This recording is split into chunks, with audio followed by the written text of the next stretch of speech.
Let's come to writing now. It's page 47, SLO 10.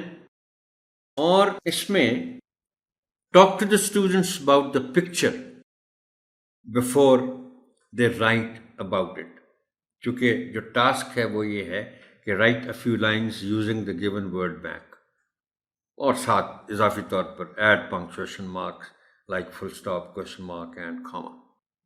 Tell them the meanings of یہ جو دو لفظ اس میں ہے، میرا خیال تھا کہ یہ دو لفظ ہی ہیں جن کے معنی بچوں کو نہیں معلوم ہوں گے یا ہو سکتا ہے کچھ بچوں نے دیکھے بھی نہ ہوں.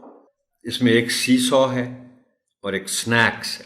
سی سو مینس وہ جو جھولا ہوتا ہے تختے کا جس کے سروں پر بیٹھ کر یا کھڑے ہو کر بچے اوپر نیچے جھولتے ہیں. That is called C so.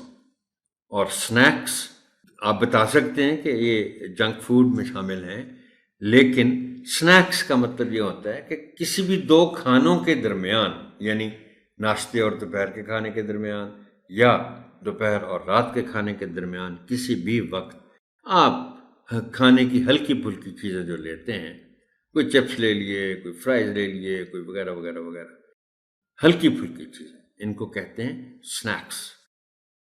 Check the students' sentences and write your own sentences on the board too.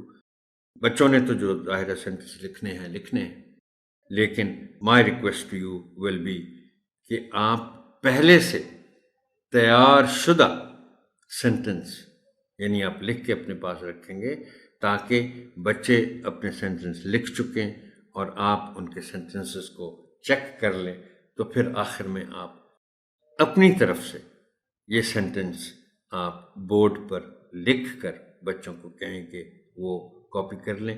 اس کا فائدہ یہ ہوگا کہ وہ کمپیئر کر سکیں گے کہ ہم نے کیسے سینٹنس لکھے اور ہمارے ٹیچر نے کیسے لکھے. Well, that is all for this tutorial. Honorable teacher, thank you and Allah Hafiz.